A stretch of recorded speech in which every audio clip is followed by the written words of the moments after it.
over the last 4 years.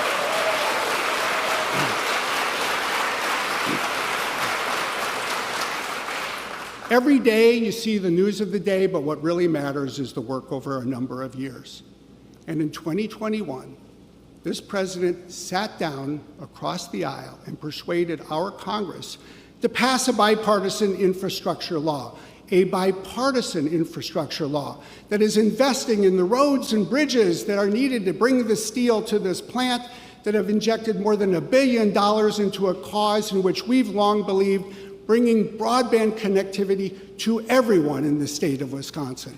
That's a part of this.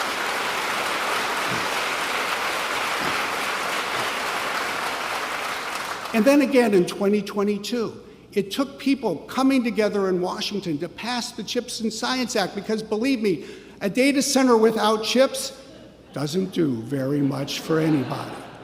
And again in 2022, because of the Inflation Reduction Act, it became possible to aim higher to achieve the climate and energy goals that also are indispensable to what we need to do as a company and all of us need to do as a community right here. And then last year in 2023, this White House, this administration, and this president really led the tech sector and the country and even the world to recognize how much AI was changing the world, but that we need to ensure that it's safe, that it's secure, that it's used responsibly. And they brought people together so we could move fast to do precisely that. And finally, every day since the first day of the inauguration in 2021, I just have to say, as someone who spends part of every single day working on and worrying about the cybersecurity protection of our customers in this nation, no administration has done as much as this administration to protect the cybersecurity of our communities and our country as a whole.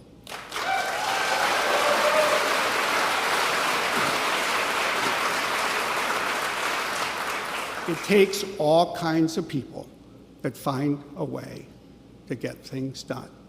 And as I introduce the person who will introduce the president, the person who is doing the recruiting to bring in the people that will build the building, that will house the technology, that will serve the world, Nick Fick, who comes from the IBEW right here in Racine.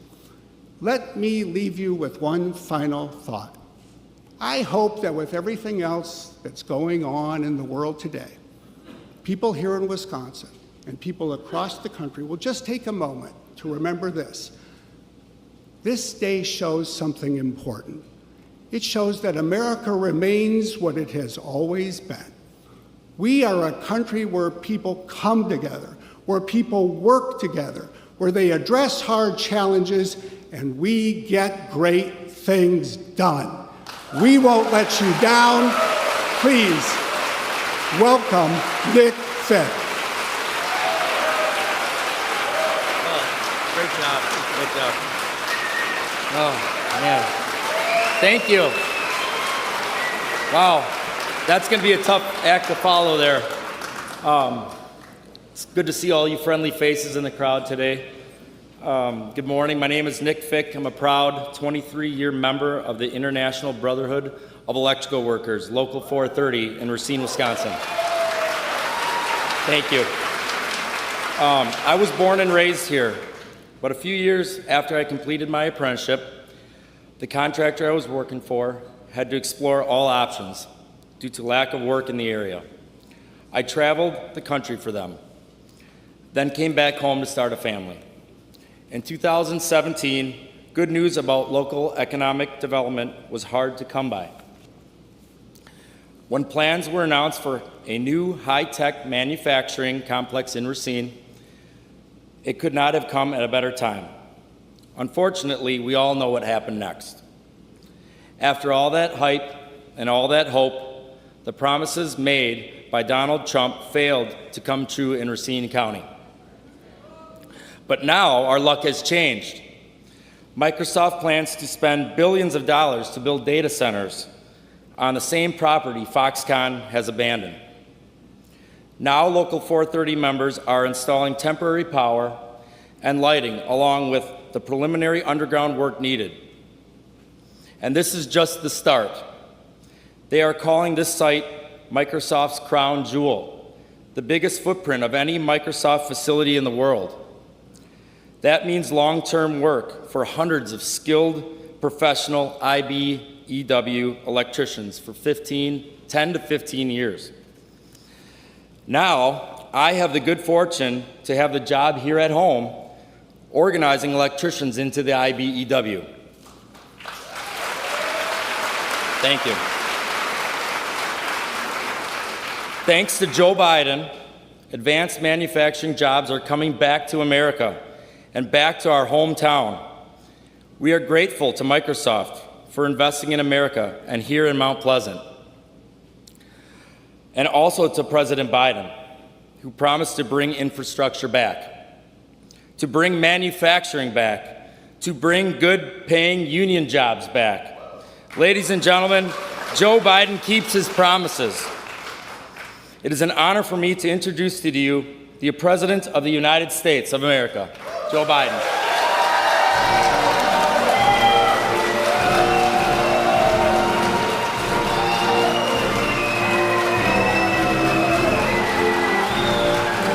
Hello, hello, hello.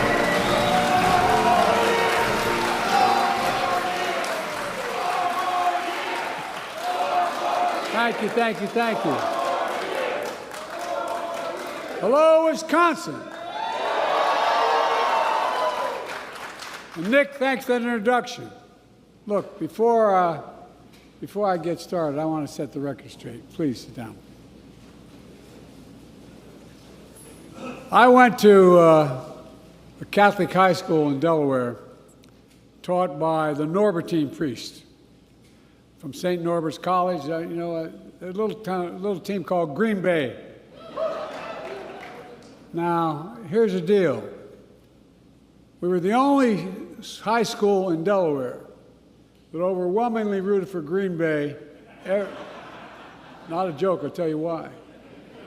Every single Sunday. Not only did they have great teams at the time, I still do, but not only that, my theology professor at the Catholic school I went to was a guy named Riley, last name, and he had been drafted by the Green Bay Packers, and he decided to become a priest before that, so he didn't go. But every single solitary Monday that Green Bay won, we got the last period of the day off. Now, we Catholics call that indirect bribery, but it worked. It's always great to be with one of the best governors in America, Tony Evers. Tony?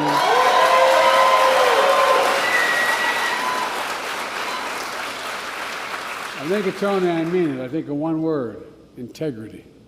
You're a man of absolute integrity.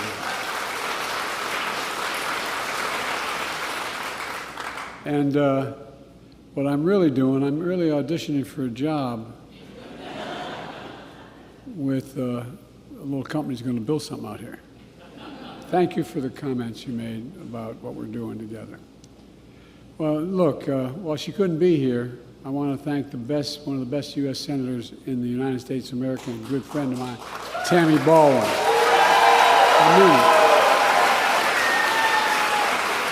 You also got a great mayor in Racine, Corey Mason.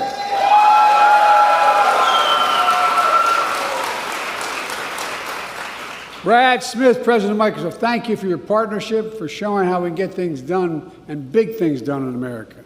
And thank you for your friendship. I really mean it. And Liz Schuller, President of LCI, thank you for all you do for the benefit of the American Union movement. I got called the most pro-union president in American history. I make no apologies for it. None.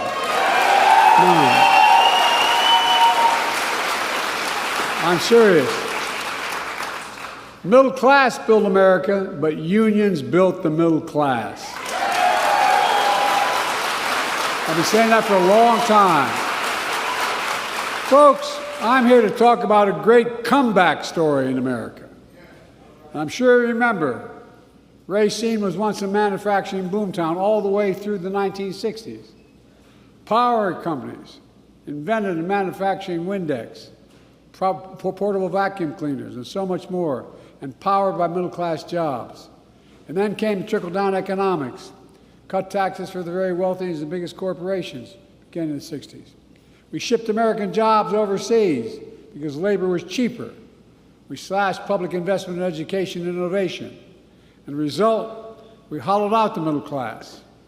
My predecessor and his administration doubled down on that failed trickle-down economics, along with the trial of broken promises.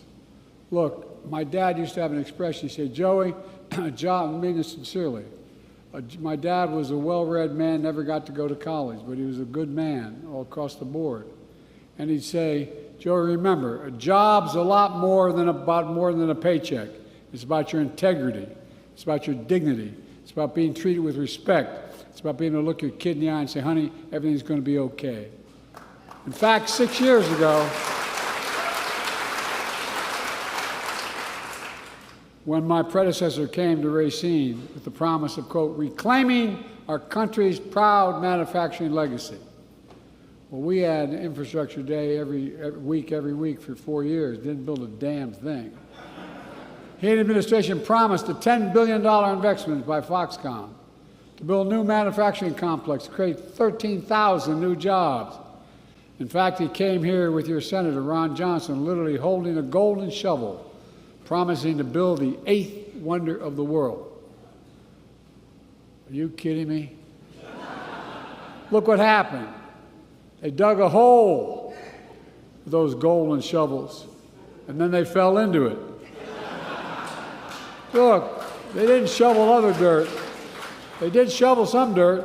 100 homes were bulldozed.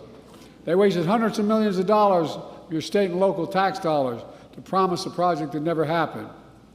Foxconn turned out to be just that, a con.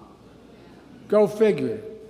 In just 4 years under his administration, instead of creating 13,000 jobs in Racine, my predecessor and 1,000 manufacturing jobs, rather than creating them, 1,000 manufacturing jobs left Racine. 83,500 total jobs left Wisconsin during my predecessor's term. But that's not on my watch. We're determined to turn it around. Thus far, since we've come to office, we've created, and with the governor's overwhelming leadership, we've created over 178,000 jobs in Wisconsin, and we're going to create more here in Racine, and big time.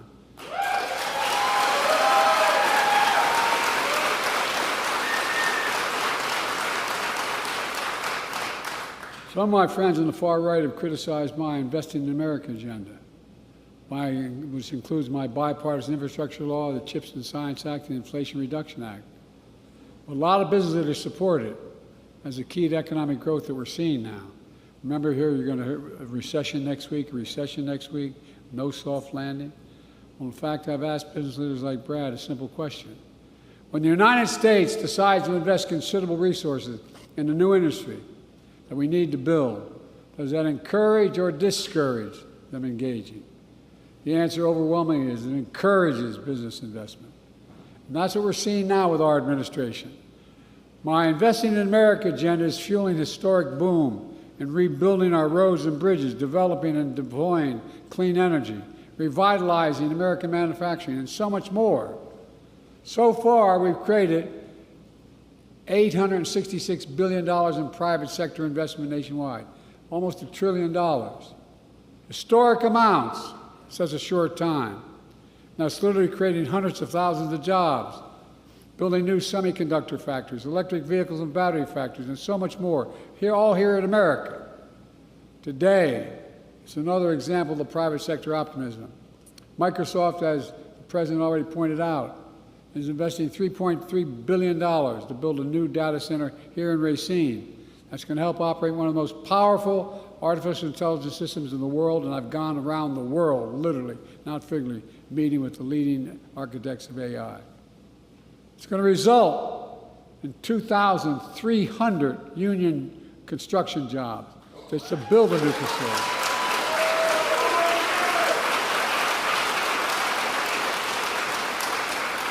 and 2,000 permanent workers to work in the data centers. In addition, we're also providing a pipeline to train these new jobs. A pipeline that starts right here at this very spot. Microsoft is partnering with Gateway Technical Community College right here to train and certify 200 students a year to fill high-demand, good-paying jobs in data and IT at Microsoft's new AI data center here in Racine. But that's not all. In addition, Microsoft is continuing a pipeline going to high schools in nearby Mount Pleasant to train high school students for jobs of the future. As the boss pointed out, it's going to create 100,000 jobs over time. It's all part of Microsoft's broad plan to build an artificial intelligence ecosystem right here in Racine. And it's going to be transformative, not here, just here, but worldwide. It's not only significant investment in infrastructure in Racine, but for the people of Racine. It means folks are getting trained. Folks are getting trained in new, high-paying, high-skilled jobs that don't require a four-year college degree and don't require you to leave home. You know, where I come from, that really matters. I know what it's like when your parents have to move the family in search of work because there's no jobs. What it does to the family's dignity. My wife, Jill, who teaches full-time at a community college, cares a lot about this as well. Last year, she announced our first 5 workforce hub sites to build a pipeline of workers and industries that create the new hometowns. They're creating there are new hometowns in Phoenix, Baltimore, Columbus, Ohio, Augusta, Georgia, building everything from semiconductors to electric vehicles. Last month, I announced 4 new hubs to continue to train workers for the jobs of the future, one of which is in Milwaukee, that trains workers to help replace every poisonous lead pipe in America in a decade and funded by the infrastructure law.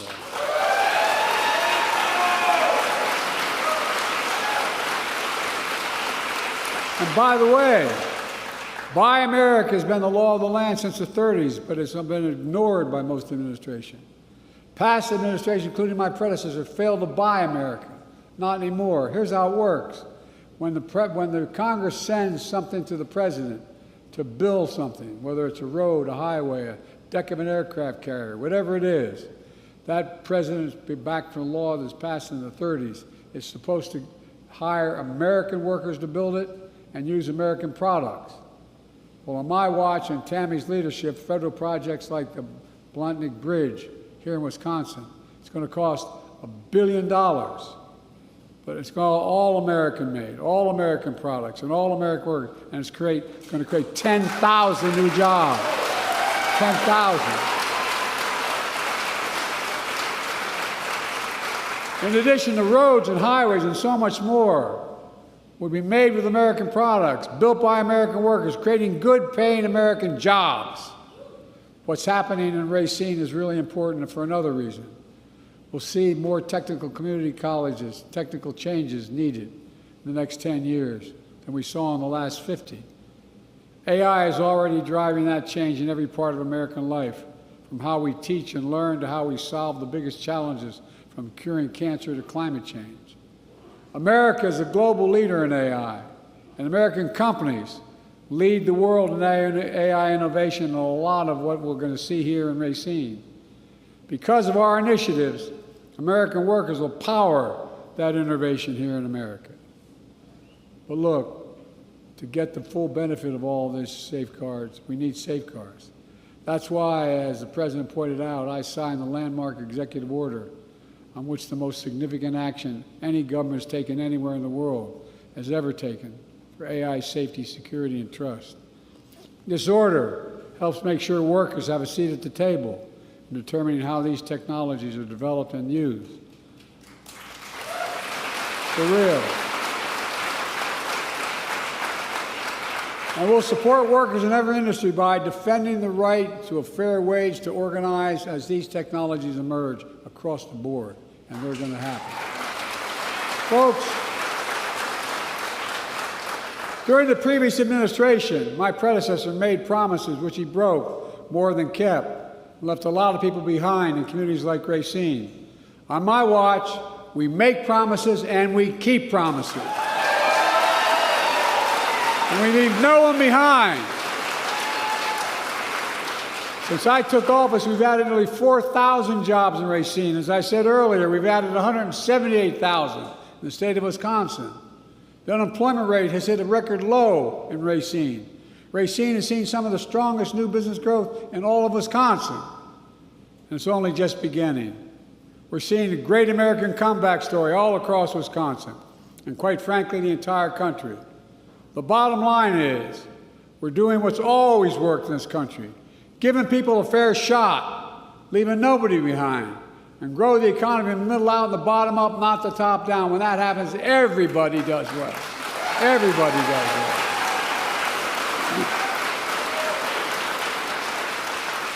Let me close with this.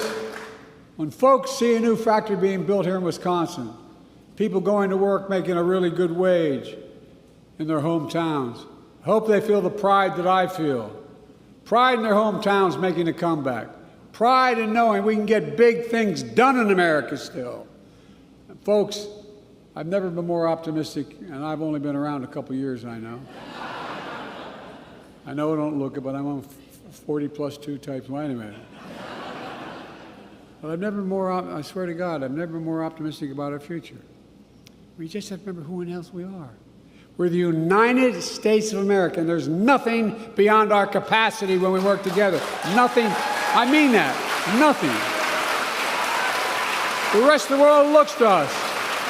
So keep it going. God bless you all, and may God protect our troops. Thank you, thank you, thank you.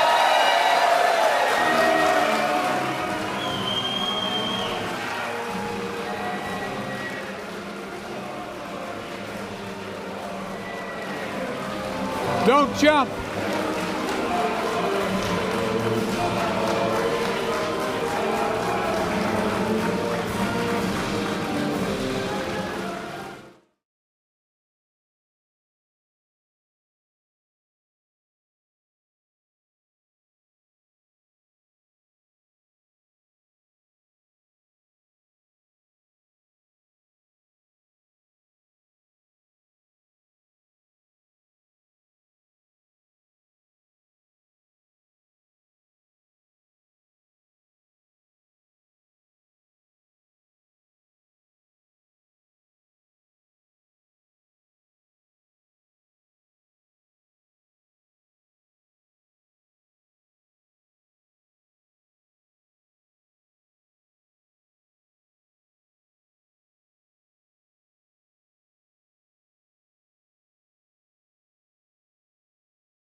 Distinguished guests, the President of the United States.